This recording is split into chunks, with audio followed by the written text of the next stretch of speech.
Buenos días, buenas tardes, buenas noches, amigos de Gomstocks. Un gusto saludarlos en un nuevo jueves de Gomstocks.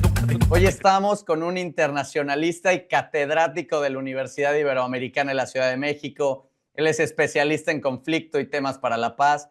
Posee un doctorado por la Universidad de Walden en políticas públicas, especializado en terrorismo, mediación y paz. Es columnista en el reconocido periódico El Universal y director del Mexico Research Center for Peace. Con ustedes, hoy tenemos a Mauricio Meshulam. Mau, un verdadero honor tenerte en Gomstocks. ¿Cómo estás?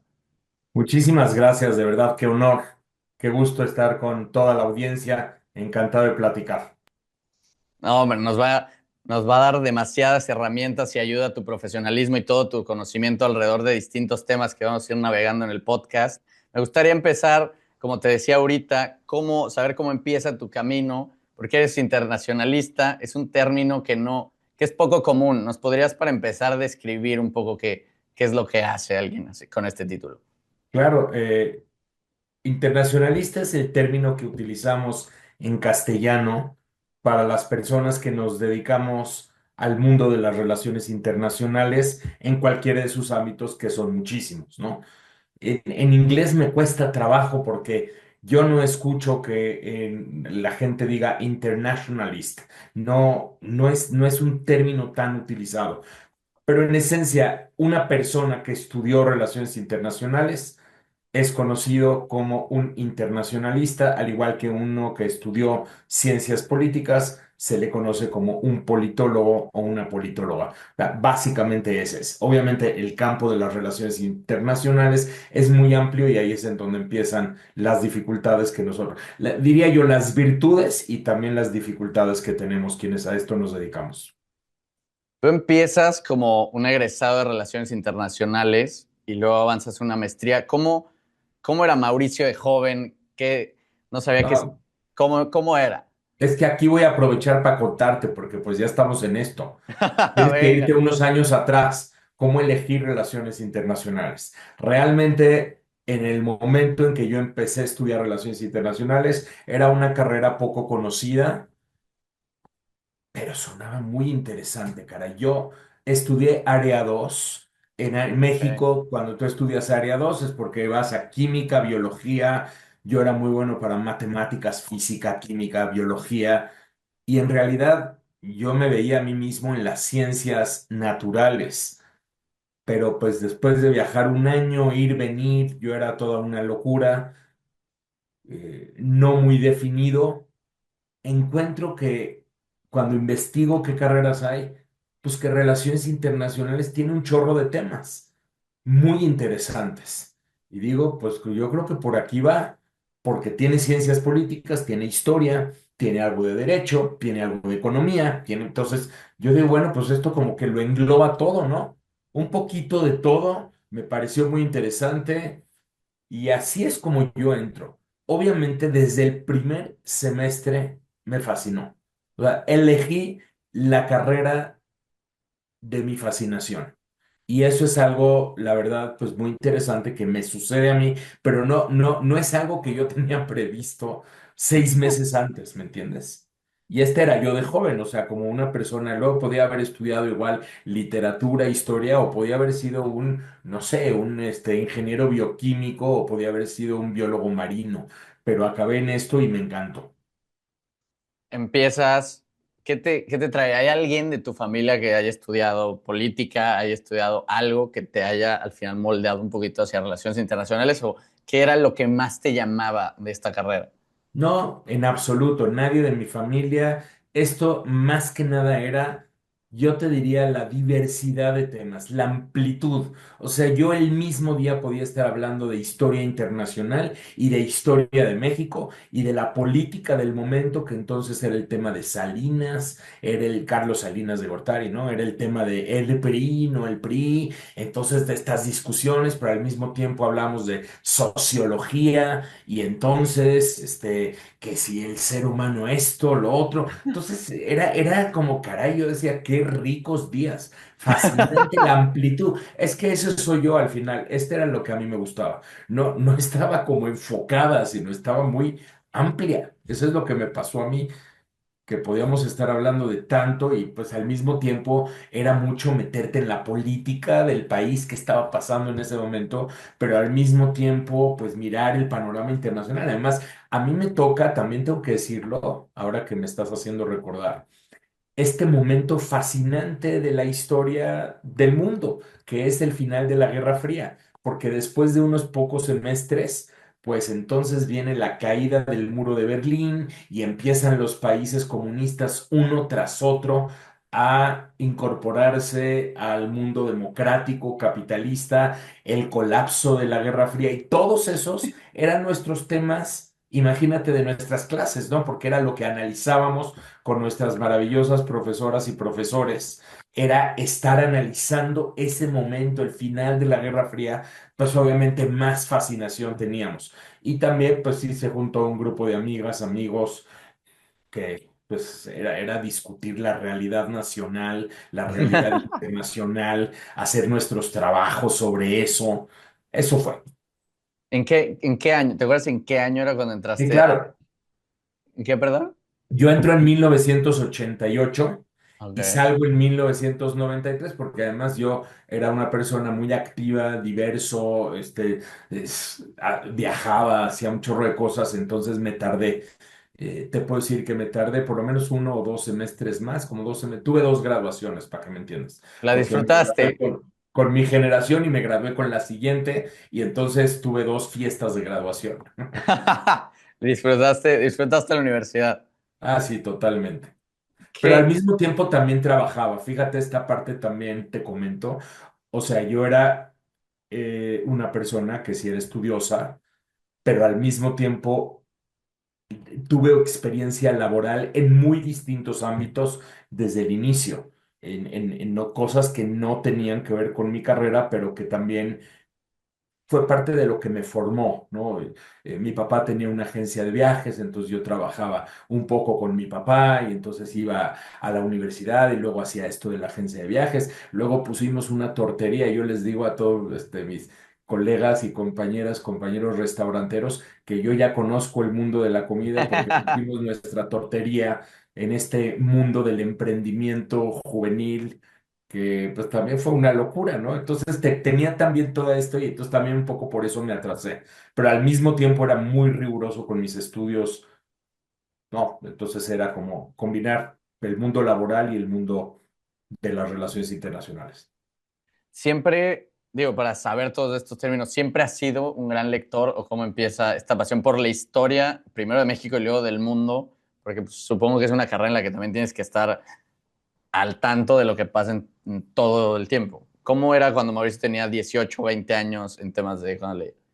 Sí, yo era un gran lector, leía muchísimo, no necesariamente de estos temas, tal vez de pronto sí me echaba un artículo, otro artículo, pero lo que empecé a hacer en la carrera y me enseñaron desde el día uno mis profesoras y profesores fue empezar el hábito de leer los periódicos, que en ese momento, pues acuérdate tú, eran los periódicos impresos, era el periódico que se compraba en mi casa, el Excelsior, pero me decían, no nada más leas la primera plana o segunda plana, te tienes que meter adentro y tienes que leer los artículos de opinión y los análisis. Yo, caray, esos ni los conocía. Y entonces empecé, obviamente, con estos hábitos de lectura y claro que es una carrera en donde se lee mucho y el hábito de la lectura se vuelve muy formativo porque lees muchos libros al respecto, pero también se vuelve interesante para ti tomar de pronto la revista The Economist o lo que entonces era Newsweek y Time, y entonces te metías a leer los artículos y lo que se iba publicando al respecto,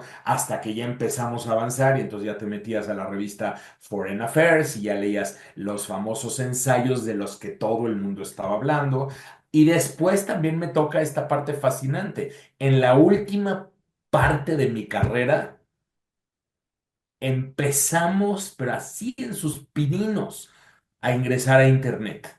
Pero fue ya en la última parte de mi carrera y no lo creíamos posible, pero de pronto empezamos a tener acceso a una cantidad de información justo cuando yo tenía en este momento, ¿no? Mis 24 años, mis 23, 24, 25, empezar a tener este acceso a información que también me permite un mundo para comenzar a leer, sí, muy clavado sobre estos temas. Lamentablemente, leía tanto de de estos temas, que tuve que dejar un poco de lado las novelas y otro tipo de literatura que a mí me gustaba. No había tiempo, o sea, de veras leíamos cientos de páginas y cientos de páginas, no había cómo, y eso es algo que me sigue pasando hoy. Yo extraño leer de pronto una novela, pero leo tanto que se vuelve ya también imposible. Hay ciertas horas del día, ¿me entiendes?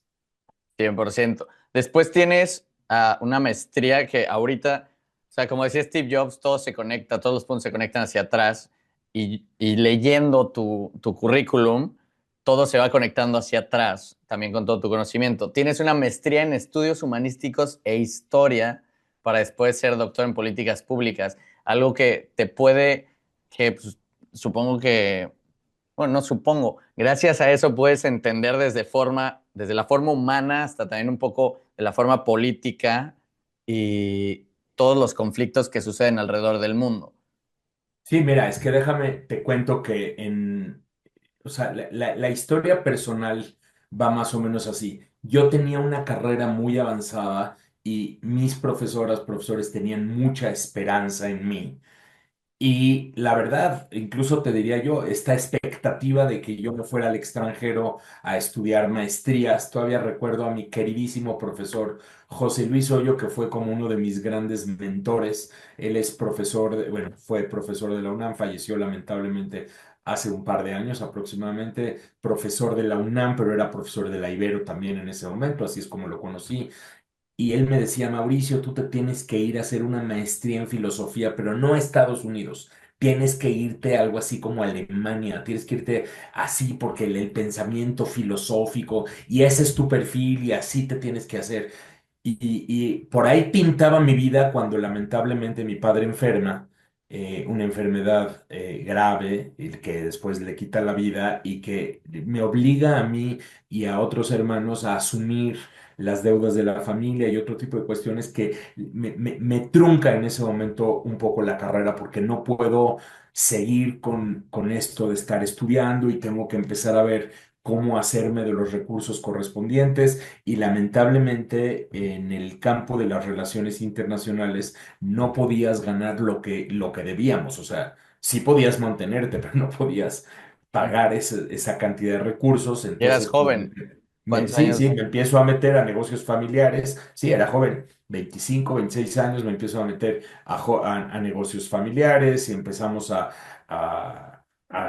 ir generando los recursos que se necesitaban, lo cual también fue parte de mi formación. O sea, en ese momento, sí te lo digo, lo lamenté mucho, porque yo decía, no puede ser, o sea, yo podría estar estudiando una maestría en algún lugar y en este momento tengo que estar trabajando para pagar una deuda, pero hoy en día lo veo también como parte de mi formación, porque eso me enseñó otras cosas y me enseñó otros campos, otros mundos. Entonces, cuando yo finalmente consigo, pero nunca dejé de dar clase. Ese es el punto, ¿no? O sea, esto era, imagínate tú, 1993, tuve la oportunidad, me abrieron la puerta profesores maravillosos como su profesor asistente y me metí de teacher assistant inmediatamente Ujú. y entonces lo que hacía yo era dar clases sin falta, a veces 3 veces a la semana, a veces 4 veces a la semana y al mismo tiempo trabajar en estos negocios familiares. Y de esa forma siempre mantuve el contacto y además encontré la maravillosa fascinación que yo tuve por la docencia, porque desde el principio me volvió loco. O sea, me ponían en la UNAM yo a mis 24 25 años un chorizo que te lo juro eran 130 alumnos y yo solo y el profesor no llegó, mi querido profesor José Luis Hoyo, de pronto me abandonó, o sea, me dejó el curso.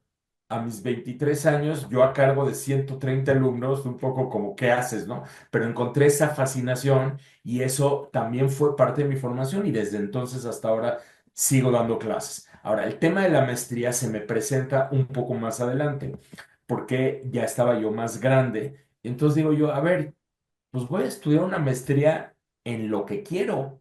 Al final de cuentas ya tengo más edad y entonces regresé, así se lo decía yo a José Luis Hoyo muchos años después, regresé a este mundo de la filosofía este mundo del pensamiento más amplio. Yo les digo que en lugar de especializarme en la maestría, lo que hice fue desespecializarme. O sea, lo que hice fue un pensamiento más amplio, pero que me ayudó a tener mucho más perspectiva del pensamiento humano y de cómo estructuras las formas de pensar. Y yo es algo que agradezco muchísimo. Y en ese entonces ya era a través de, el Tecnológico de Monterrey, en todas sus plataformas en línea, sus plataformas virtuales que ya tenían, y entonces tuve la oportunidad de hacer con absoluto rigor. Yo me di cuenta que el TEC de Monterrey me enseñó que hacer un programa online no era hacer un curso por correspondencia, al revés, era un reto muchísimo mayor que te desarrollaba otro tipo de habilidades, otro tipo de capacidades, como por ejemplo trabajar en equipo a distancia, o como por ejemplo forzarte a entender un texto filosófico complejo que no tienes a alguien que te lo explique ABC y que sin embargo tienes que entregar un trabajo el viernes. Y entonces eso me permitió, pues sí, todo es parte del crecimiento, ¿no? Entonces cojo esta temática y me vuelvo loco. Y luego ya lo que pasa es que con el doctorado sí decido aterrizarlo más al campo de las políticas públicas y la administración. Yo siempre como internacionalista, todo el tiempo desde las relaciones internacionales, pero las políticas públicas y la administración es una forma de cómo aterrizas las cosas ya en acciones más concretas y tuve la oportunidad, la verdad, la seleccioné bien porque me especialicé en el campo del terrorismo, y eso también es un consejo que damos siempre a nuestras y nuestros estudiantes. Tienes que saber tener el ojo para buscar un área en donde no hay tantas personas en ese campo. En México no hay casi expertos en terrorismo. Y eso obviamente te abre el campo como no te puedo explicar. O sea, no hay la cantidad, hay muchos expertos en seguridad o seguridad internacional, pero no Ujú. en terrorismo y no es lo mismo. No, no es muy, o sea, no puede ser relacionado con especializarse en terrorismo, justamente con peligro, y de ahí crecer un miedo y la gente no hacerlo, por ende. O sea, lo que pasa es que estudias la psicología del terrorismo y además es una especialización que estaba combinado toda la parte de terrorismo con toda la parte de construcción de paz y toda la parte de mediación, negociación, construcción de paz. Entonces, aprendes mucho a, a que cuando tú hablas de ese tema y de ese campo y de ese ámbito, no necesariamente, o sea, lo estás haciendo desde el punto de vista del análisis y sobre todo desde una perspectiva de, ok, ¿qué es lo que motiva el terrorismo y cómo es posible darle la vuelta hacia la construcción de paz? Y entonces, pues también, pues fueron años, un chorro de puertas abiertas y son puertas que tuvimos que cruzar y que tuvimos que trabajar con mucha disciplina, pero pues eso, o sea, sí, sí el haber seleccionado estas especializaciones, te lo tengo que decir, es parte de lo que me ayudó a, digamos, brincar al campo de la discusión pública.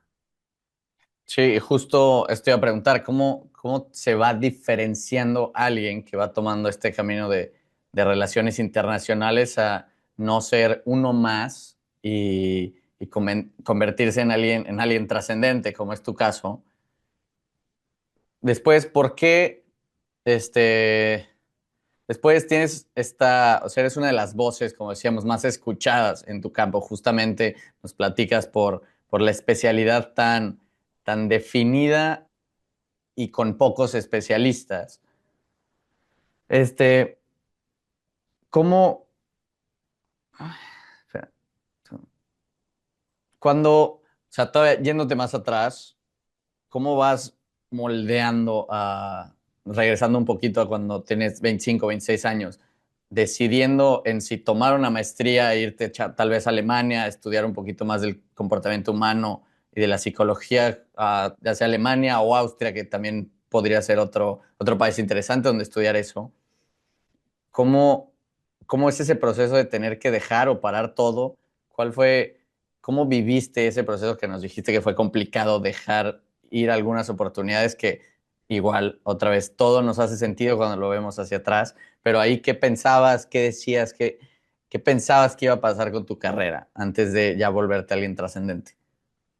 Me encanta que me hagas estas preguntas porque de verdad me hacen volver atrás y fue difícil. O sea, si yo tuviera que hablarme a mí mismo a mis 25 26 años, lo que me diría y lo que le diría a jóvenes de 25 26 tal vez 27 28 lo que yo les diría es, no todo está escrito, no todo está definido.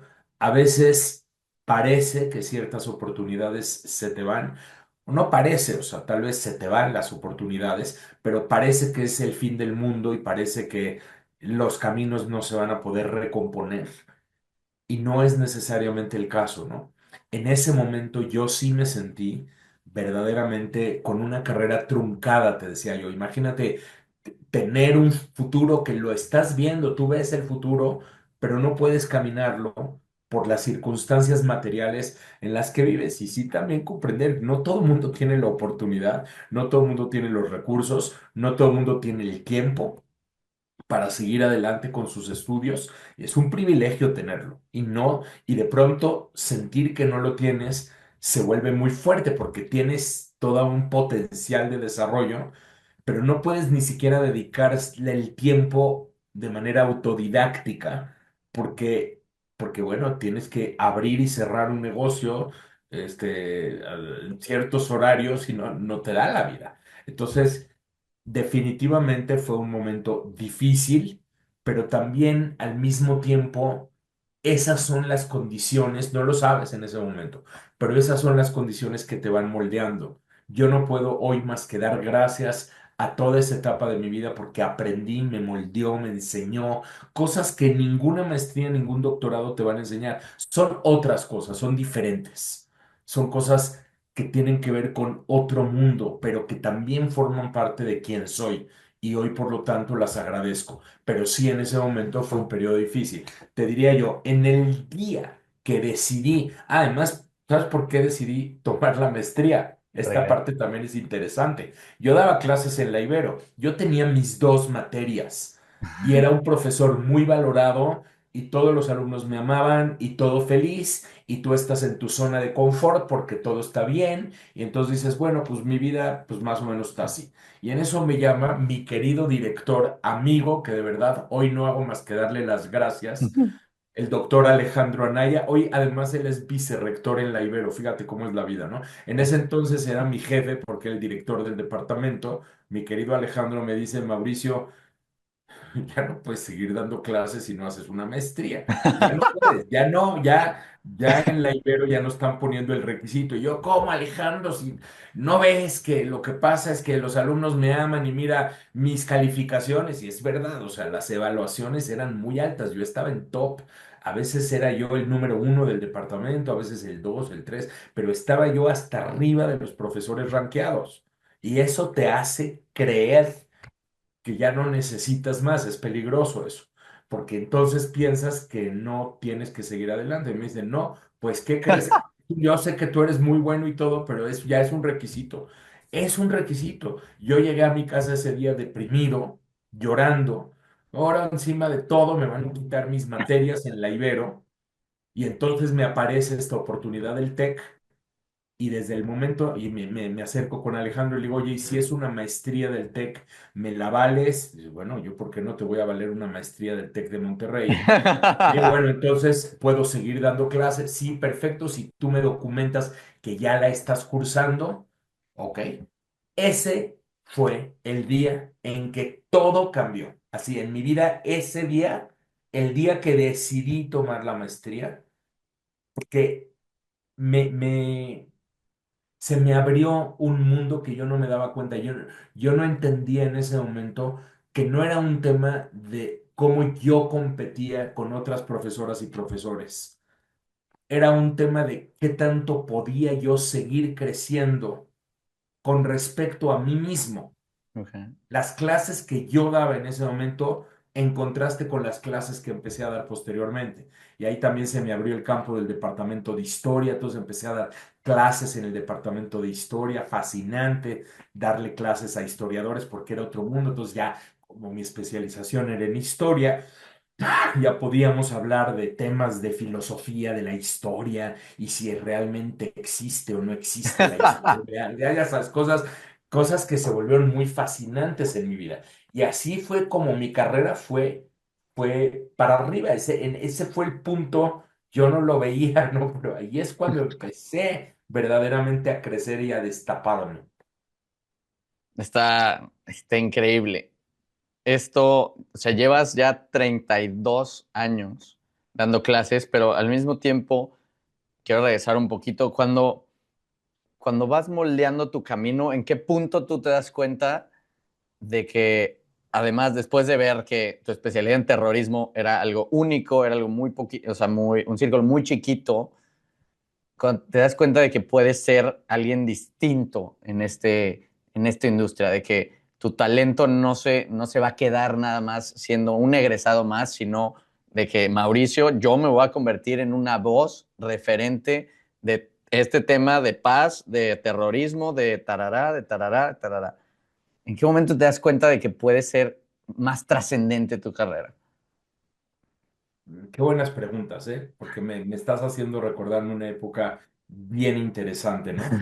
Yo no era nadie, de verdad, digo, era un profesor muy querido y todo lo demás, punto, en la Ibero, y tuve tres factores paralelos, ¿ok? El primero de ellos es que en una plática con amigos muy queridos, amigos míos cercanos, estábamos comiendo y me pidieron un análisis de lo que estaba pasando en Gaza, imagínate tú, pero en Gaza 2008, Eh, 2009, en esa confrontación. Les aviento el análisis y yo no era más que, te repito, un profesor. Me dicen, oye, tú tendrías que estar escribiendo en un periódico, Mauricio. Y yo, ¿cómo crees? Yo, Mauricio, en un periódico, ¿no? Ellos me pusieron en contacto con el Universal. Entonces es un primer factor, que el Universal me abrió la puerta para publicar un primer artículo en 2010. Y ese ok. fue un factor. Segundo factor, lo tengo que decir, Twitter. Porque en ese entonces, Twitter era un espacio amable, bondadoso, de discusión, en donde de verdad la gente se acercaba a debatir los temas nacionales y globales. ¿Ok? Bueno, pues entonces yo me puse a tuitear. Y yo, rete intenso como soy, me puse a tuitear respecto a varios temas. Y sí, o sea, con mi especialización en terrorismo, empecé a aplicar el tema del terrorismo, el tema de los cárteles, y empecé a decir en qué medida era posible o viable que los cárteles estuvieran utilizando ciertas tácticas que no eran terrorismo tal cual, pero que se parecían. Y empecé a explicar por qué. Eso inmediatamente empezó a llamar la atención. Ese fue el segundo factor. Porque entonces el tercer factor, lamentablemente, pues era la situación en México, porque la situación en México me abrió el campo de hablar públicamente acerca de esto específicamente y acerca de temas de construcción de paz. Y ahí es cuando, entre los artículos del Universal, que ya empecé paulatinamente a escribir, y Twitter y la situación del país, La mezcla se me perfecta. combinan los factores y yo empiezo a hablar de eso, hasta que un buen día una profesora de la Ibero que lamentablemente ya no vive, falleció en COVID, lo lamento muchísimo, Regina Santiago, me lee todos mis tweets y empieza a retuitear y me dice, Mauricio, te tengo que mandar con su jefe, que era Ok. Pepe Carreño. José Carreño tenía un programa en Agenda Pública, en Foro TV, y me llama con Mario Campos en esa primera ocasión y luego la siguiente con Gabriela Barkentin. Y entonces entre Carreño y Barkentin y Mario Campos empezamos a discutir esos temas y en eso, ¿qué pasa en el mundo a partir del 2011? Se nos viene la primavera árabe. Y me dice Mario Campos, oye Mauricio, pero tú también hablas de relaciones internacionales, ¿no? Yo por lo que tengo entendido, tú eres internacionalista. Claro, Mario, y no te puedo entrevistar de esto de lo del mundo árabe. Le digo, por favor, encantado. Y entonces se me detonan las entrevistas respecto a lo que estaba pasando en ese momento en Medio Oriente y en el norte de África. Y pues es todo eso, ¿no? O sea, las circunstancias y al mismo tiempo una disciplina, un rigor, un estar leyendo todo el tiempo y hacer el trabajo analítico como debe ser, tratando de ser lo más objetivo, lo más puntual posible. Luego empiezan a ocurrir atentados terroristas, los empezamos a cubrir, de pronto que si Al Qaeda, que si ISIS mataron a Bin Laden en 2011. Entonces me habló Leo Zuckerman para el programa de La Hora de Opinar. La primera vez en La Hora de Opinar hablé sobre la muerte de Bin Laden. Entonces fíjate, o sea, es relaciones internacionales, pero terrorismo, pero al mismo tiempo, pues esta circunstancia que se te abre. Entonces son estas oportunidades combinadas con mucho trabajo, mucha disciplina y mucho rigor, y de verdad es un trabajo que no tiene fin. ¿Cuántas, recuerdas cuántas horas trabajabas al día? Porque Todas. lo que yo discuto mucho en especial con mi generación y con toda esta cultura de work-life balance, no siento que exista el work-life balance cuando quieres crear algo trascendente de tu vida. ¿Cuántas horas trabajabas al día? No, es que todas. Es que hay que partir de esta base. Cuando tú estás haciendo un trabajo que te fascina y te apasiona, el trabajo sí es trabajo, pero al mismo tiempo es placer. Yo me paro a las 6 de la mañana y vamos a hacer toda una revisión y una lectura. Yo estoy fascinado con lo que estoy leyendo, porque ya leí un ensayo que publicó algún asiático, o ya leí un análisis que publicó un europeo o una profesora de Europa, y yo estoy, Dios mío. O sea, te empiezo a tener como, wow, no había visto, y son las 6:23, ¿me entiendes? No me he tomado ni el café. Y ya estoy fascinado con lo que estoy leyendo. Es que ese es mi trabajo.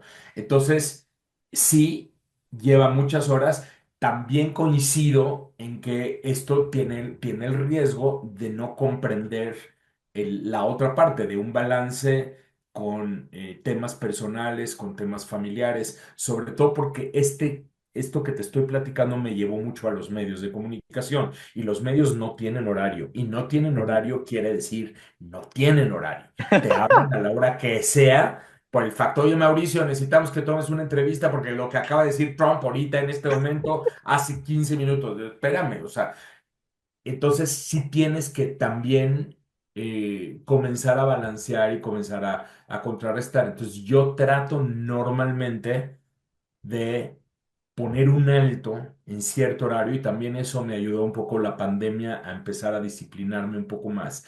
En cierto horario, yo por el tipo de persona que soy, prefiero trabajar muy temprano y dedicar un poco más la noche o tarde noche con la familia, y estar con ellos y compartir y tal vez ver alguna serie, por ejemplo, algo que nos despeje la cabeza. Ujú.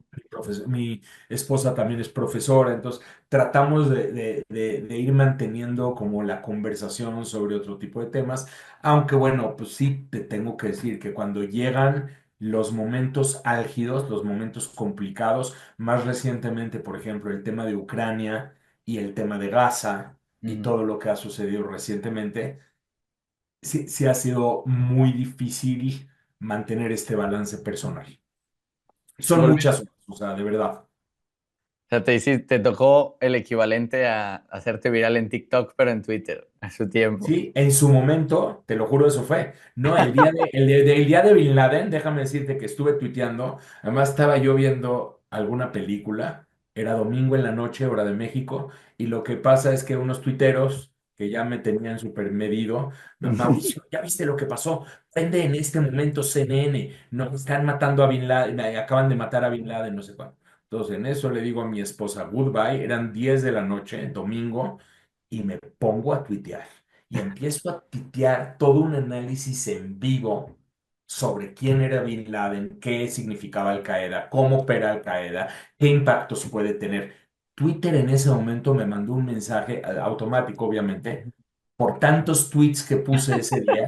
En ese entonces no había el algoritmo, ¿eh? Es también muy interesante, porque era Twitter a tiempo real. No era, o sea, los tweets tú los veías exactamente conforme eran emitidos. Ujú. Entonces, todos mis seguidores veían mis tweets, todos mis tweets. No habían hilos, por ejemplo. Entonces, no había un thread. Entonces, tú tuiteabas un tweet, luego otro tweet, luego otro tweet.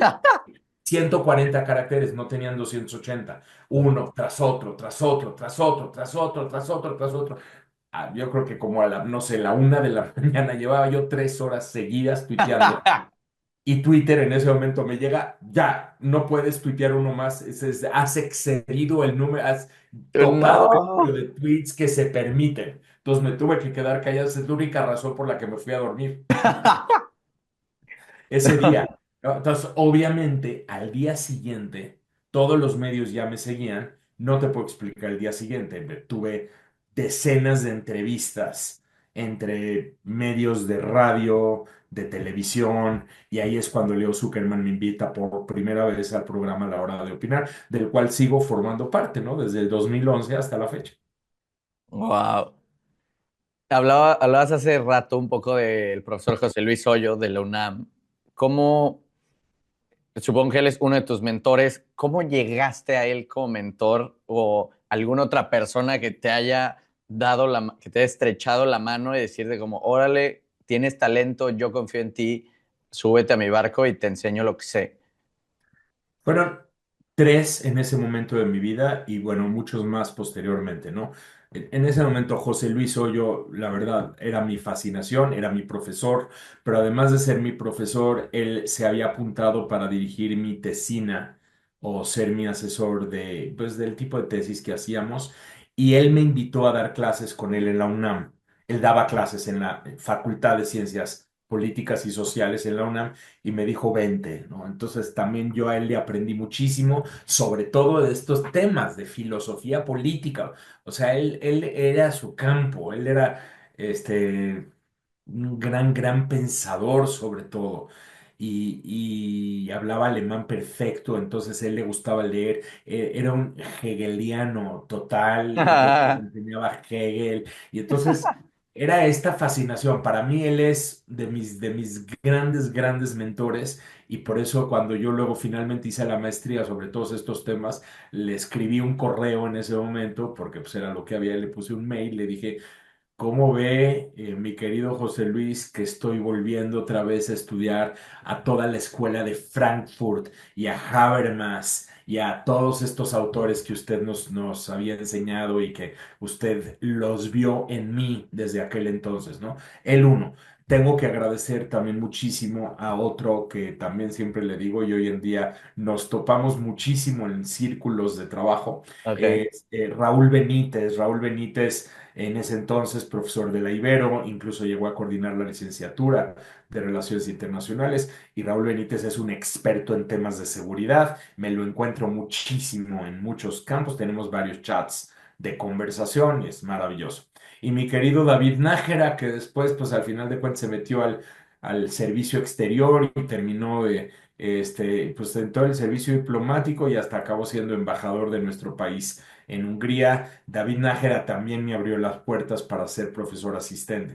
Entonces hubo un momento donde yo era profesor asistente de los tres al mismo tiempo, en la UNAM y en la Ibero en ese momento. Y luego Raúl Benítez se fue al ITAM, entonces estaba yo en la UNAM, en el ITAM y en la Ibero siendo profesor asistente en los tres lugares al mismo tiempo. Y para mí esa fue como parte central.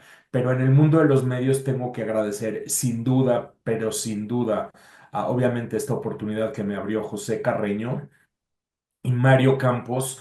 Mario Campos fue el primer tipo, le dije, Mario, la primera entrevista en televisión que me hicieron, ¿no? Le digo, Mario, estoy nervioso. ¿Qué hago? Dice, no, Mauricio, tú solamente háblame como si nada, háblame como me estás hablando ahorita y ya.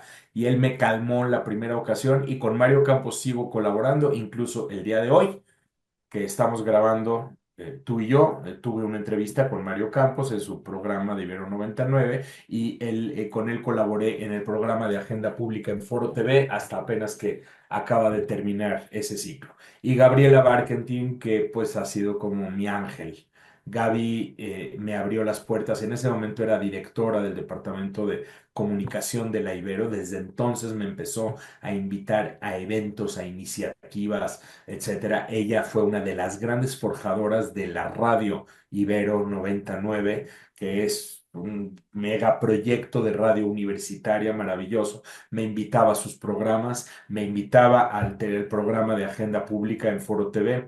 Y muchos años después, pues ella se volvió primero directora de W Radio y hoy en día una de las conductoras más escuchadas en todo el país y me da la oportunidad de seguir colaborando con ella cada semana y además cuando suceden cosas varias veces dentro de una misma semana. Son como mis grandes, y ella, a Un ellos, por ícono. ejemplo, les aprendí todo el tema de los medios de comunicación y todo todo este campo que es otro mundo completamente diferente.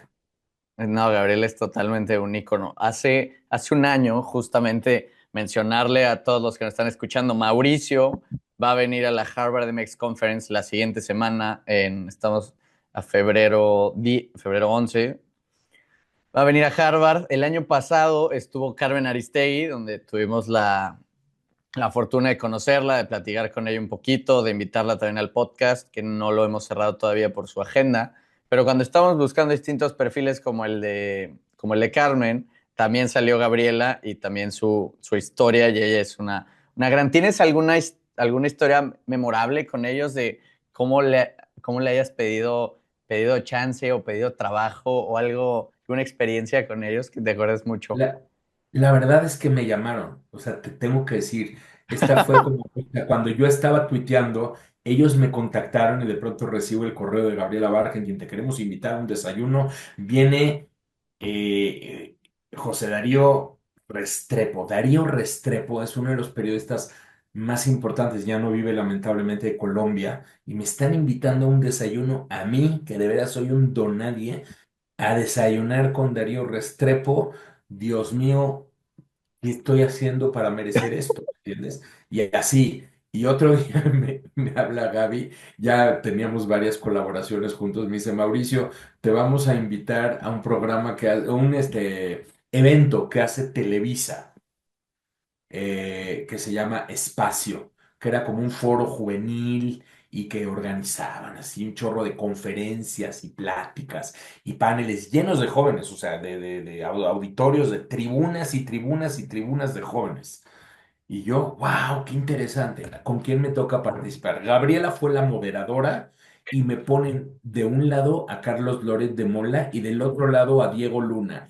Y yo el nadie, porque así me consideraba el nadie, estoy al lado de Loret y estoy al lado de Diego Luna discutiendo temas del momento, ¿no? Eran tiempos de las primaveras árabes, de todo este rollo, y discutiendo del mundo digital y el papel del Facebook y el Twitter, no había Instagram todavía, era el papel del Facebook y el Twitter en las revoluciones árabes y no sé cuánto. Pero yo, Diego Luna, o sea, de veras, o sea, cáchame lo que yo sentí en ese momento.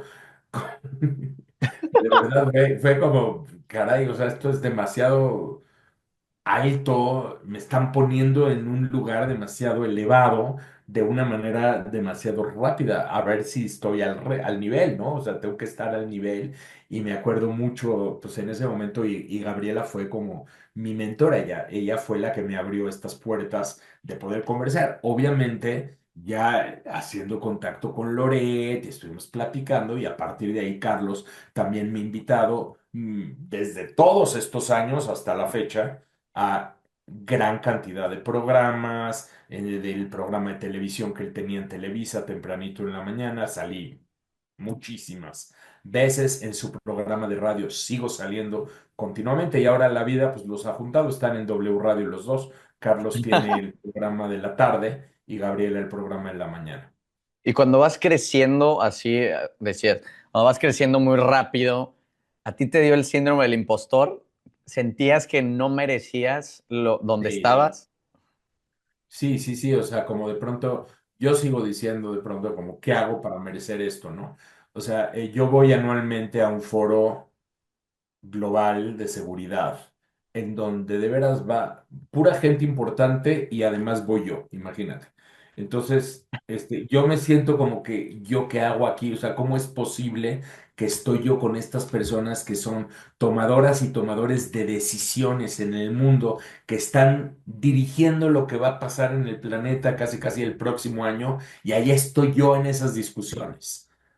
Sí me pasa de pronto y les escribo a mis amigos como, o sea, despiértenme porque no sé por qué estoy yo acá, por qué tendría yo que estar acá, ¿me entienden?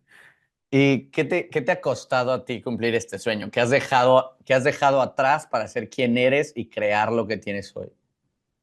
Mira, yo te diría que lo más importante y más delicado es la cantidad de tiempo que tienes que meterle y el sacrificio que esto puede tener en otros tipos de relaciones personales que son importantes, como por ejemplo amigas, amigos, por supuesto familia. Yo soy un padre de familia, tengo cuatro hijos, tengo un hijo, tres hijas y pues tengo una gran y maravillosa esposa.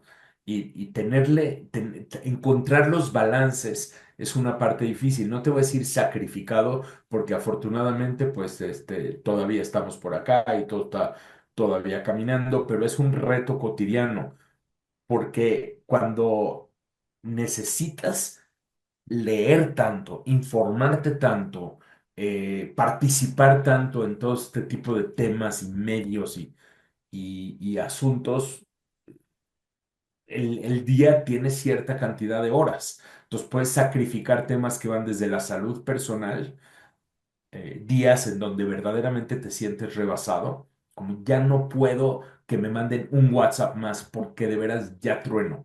O sea, mi Ok. WhatsApp explota en ciertos días. Hasta obviamente temas familiares, como por ejemplo el no entender que la hora de la comida no es para estar viendo el teléfono y estas cosas tienes que tomar conciencia, no es automático. No creas tú que es automático porque en el mundo donde yo estoy, de pronto, sobre todo en días que son muy álgidos, a ver, Donald Trump va a anunciar si sí pone o no pone los aranceles en México, no sé cuánto, entonces obviamente estás pegado aquí, estás viendo a ver si sí, cuál es la noticia, y si ya te están llamando de algún medio de comunicación para el comentario, y puedes perder muy fácilmente el balance y dejar de conectar con la gente que importa. Y esa parte sigue siendo un reto. No te voy a decir que lo tengo resuelto, lo tengo mucho más consciente, pero sí en ciertos momentos he tenido dificultad por no tener el balance correcto. Ok. Tienes una investigación muy exitosa, muy famosa sobre la paz en México, que ha sido publicada en las mejores universidades del mundo como Columbia, Stanford y MIT. Ha sido objeto de estudio. ¿Qué se siente después de sacrificar todo, leer tu nombre en lo más alto de la academia en el mundo? No, pues o sea, es un poco lo que sueñas, ¿me entiendes? O sea, cuando, por ejemplo, te lo pongo acá, ¿no? Como una universidad como el CIDE, con todo el prestigio que tiene el CIDE en México, te pide que quieren publicar el libro y con esta investigación. O sea, es como yo no tuve oportunidad de ir a estudiar en el CIDE, pero el CIDE hoy, muchos años después, me pide que por favor quieren publicar mi libro, ¿no? Yo no tuve la oportunidad, las cosas no se me dieron para poder estudiar en Columbia o poder estudiar en Yale, en el MIT, ahora en Harvard, por ejemplo, pero de pronto sentir que puedo llegar yo y yo darle una conferencia a profesores de Columbia, yo Mauricio, ese nadie del que estamos platicando, yo le voy a dar una conferencia a profesores de Colombia, obviamente sobre mis áreas de expertise, sobre mis áreas de investigación, les estoy presentando mis hallazgos, nuestros hallazgos, porque dirijo todo un equipo pues obviamente digo, es fascinante. Y esto de Harvard que me toca participar la semana que da, pues también es un eslaboncito más ahí en la cadena, porque sí. O sea, está padre de pronto llegar y ser invitado por estudiantes de Harvard, no deja de ser algo padre, algo bien interesante. 100%. Es, Es algo definitivamente increíble. ¿Pensabas que podías llegar hasta acá o no lo imaginabas?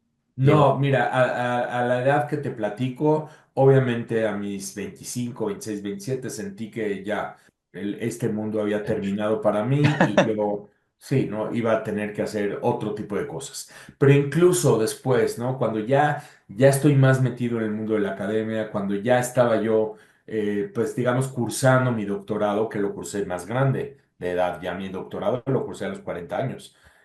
Cuando ya tengo otra edad y incluso en ese momento, y por más bien que me iba con mis profesores maravillosos, profesoras, todo extraordinario, nunca pensé que yo tendría este tipo de oportunidades solamente algunos años después, ¿no? Y esta parte también es algo fundamental que hay que mantener y tiene que ver con la humildad de decir, a ver, pues hemos tenido oportunidades.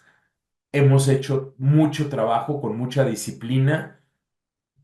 Hemos tenido dos o tres temas para aportar que se suman a muchos otros temas que otros y otras autores aportan todo el tiempo, pero tampoco somos tan especiales. O sea, tampoco es como, Dios mío, o sea, no soy Messi, ¿me entiendes? O sea, ya también. Entonces, te tienes que bajar continuamente y pisar la tierra y saber que tienes que seguir trabajando, por lo menos en este campo. Otra vez, no eres un Messi superdotado que, caray, le pones el balón y va a meter gol. No, no, aquí hay que trabajarle, hay que hacer la chamba. Ya publicaste, maravilloso, qué maravilla. Hay que seguir trabajando, hay Sí. que seguir investigando, hay que seguir viendo qué puedes publicar y al mismo tiempo seguir haciendo el análisis. De pronto tienes golpes de realidad, se llaman, ¿no? Estos golpes de realidad, como por ejemplo cuando pues, te hablan de Televisa y te dicen, resulta ser que el programa de los domingos ya no va a continuar.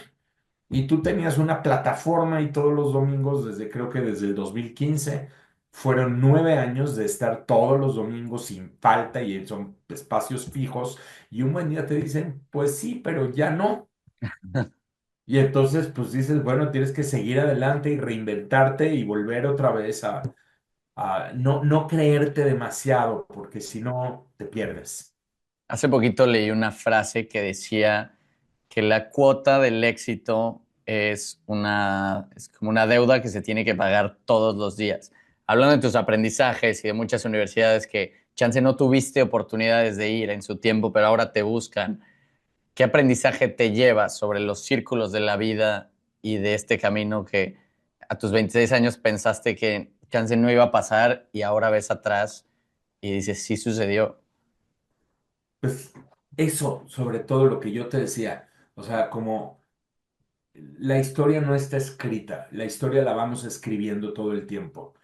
Y de verdad, tú no sabes en dónde puedes acabar, tú mismo no sabes dónde vas a acabar. Y, y no, tampoco pensar que lo que te está pasando hoy significa que es algo ya definitivo. De verdad, hay muchas otras oportunidades, hay muchas otras relaciones, hay muchas otras personas que van a aparecer en tu camino a cualquier edad y tú hoy no tienes idea de verdad por dónde van las cosas, ¿no? A mí me fascina un autor mexicano de historia, un historiador, que se llama Edmundo Gorman. Y lo que dice Gorman es, la historia no es una camisa de fuerza. O sea, al final sí pasó lo que tú pasó y te enteraste de lo que pasó porque pues eso pasó, pero pudo haber pasado otra cosa. Pudo haber sucedido otro. No tenía necesariamente que caminar por donde caminó. Y eso lo que te permite entender es cómo se van abriendo vertientes y el río, pues al final sí te va llevando por un camino, pero ahí están estas otras vertientes, ¿no? O como a quienes nos gusta mucho los universos Marvel y los multiversos y todo lo demás, es como pensar que tú mismo en este momento estás viviendo en una vida paralela, haciendo otra cosa, y tal vez hoy no estás consciente de que ese otro yo está viviendo otra cosa porque era un canal alternativo que siguió un curso diferente al de este universo que tú estás viviendo. Tal vez es un poco mental, pero es un poco por ahí. Me gustaría aprovechar tu profesionalismo y todo tu conocimiento. ¿Qué podemos esperar como mexicanos de Trump? Los famosos aranceles. ¿Qué pasará en términos de relación entre países, aranceles y también de ánimo a nivel nación de que puede esperar México sobre Estados Unidos en los próximos años? Mira, yo creo que, digo, es una pregunta con una respuesta muy amplia, pero me parece que tenemos que entender varias cosas. La primera es que somos un blanco fácil para alguien como Trump. Trump es un presidente que va a buscar proyectarse como un presidente con fuerza, un presidente que cumple, un presidente que sigue con la agenda que él marcó y es un mensaje que quiere mandar a todo el mundo y lamentablemente México es un blanco fácil por nuestro alto nivel de dependencia de Estados Unidos. Lo venimos platicando muchísimos años y no lo hemos cambiado ni siquiera tantito. Esta gran dependencia de una economía, y entiendo las razones, entiendo los factores, pero esta gran dependencia nos vuelve pues un punching bag simple con el cual él puede llevar a cabo una serie de amenazas. Al mismo tiempo, sin embargo, también sabemos, porque ya conocemos a Trump, no estamos en 2016, de verdad, estamos en 2025 y tenemos una amplia experiencia con Trump y sabemos, aunque vaya, venga más intenso o venga más determinado, lo que tú quieras, pero sí sabemos que es un presidente transaccional y es un presidente que al final del camino va a buscar una negociación y va a buscar proyectar cumplimiento y en la medida en que nosotros tengamos la posibilidad de encontrar los canales adecuados para negociar con las personas adecuadas de manera profesional, difícil, pero profesional. En esa medida, nuestro país puede ir librando todos los torbellinos que vienen, porque también hay que entender que a pesar de lo mucho que puede hacer Trump en estos años, al final hay una vocación de México con Estados Unidos. Hay una conexión geográfica que ya hoy en día muchas de nuestras actores comprenden, o sea, ya no es este estereotipo de simplemente el mexicano sumiso. No, estás hablando que muchas empresas hoy en día, muchas cadenas de suministro dependen de la interconexión con México y eso es algo que no va a cambiar en 4 años ni tampoco de manera irremediable. Sí puede ser que sufran alteraciones y sí puede ser que suframos estos baches. Entonces tendremos que tener la capacidad de absorber esos baches, esos problemas y al mismo tiempo negociar las mejores condiciones dentro de lo posible para pues sacar adelante nuestros temas y nuestros intereses. Mau, penúltima para finalizar. Mucha gente trabaja por su éxito material, mucha gente trabaja por su éxito personal o familiar. No, mucha gente trabaja por su éxito material, mucha gente trabaja por su éxito personal o familiar. ¿Por quién trabajas tú? Yo creo que un poco voy con los estudios de la felicidad. La felicidad no está determinada por lo material, sino por dos factores centrales. Primero, el tipo de relaciones que tienes, el tipo de conexiones, interacciones, la gente que te rodea, la solidez y la calidad de esas relaciones. Este es un primer factor que no podemos descuidar.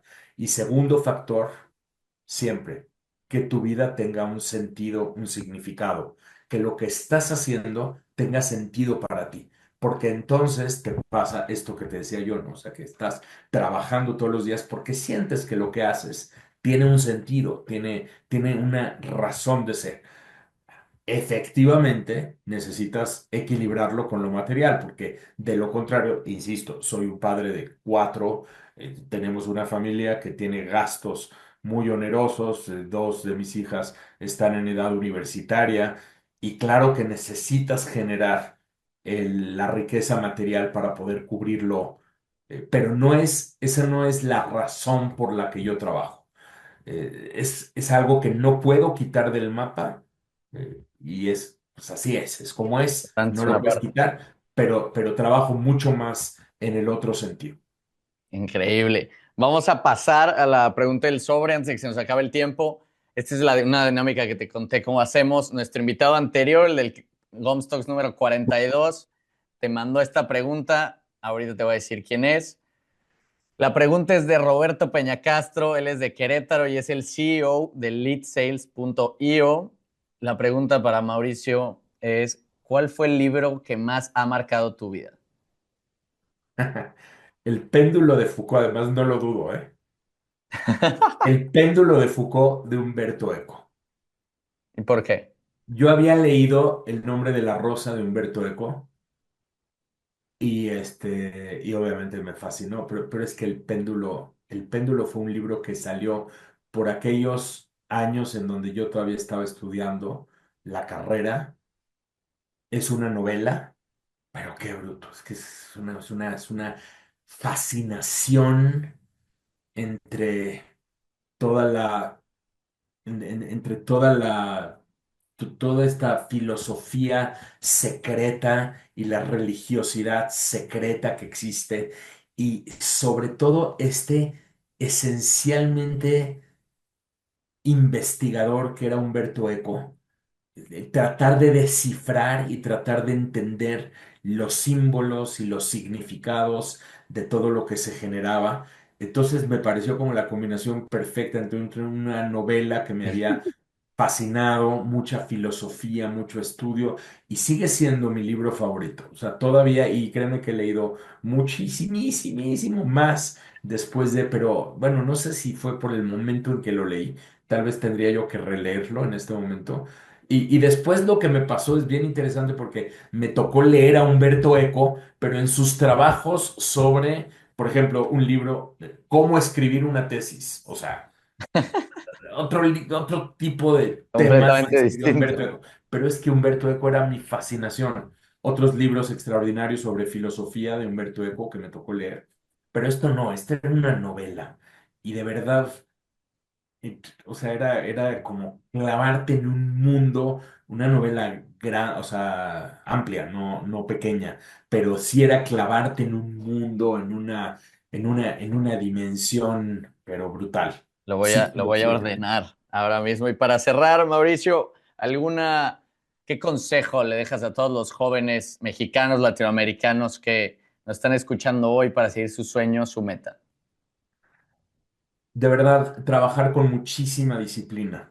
O sea, como decía el Chicharito, se vale soñar cosas chingonas, pero hay que añadirle al sueño un trabajo y una disciplina constante y cotidiana, con mucho esfuerzo, con mucho trabajo y estando pendiente de las oportunidades que se abran y estando siempre cuidando mucho nuestras relaciones humanas, nuestros contactos y haciendo las cosas de manera ética, de manera correcta eh, y disciplinada y metiéndole horas al trabajo.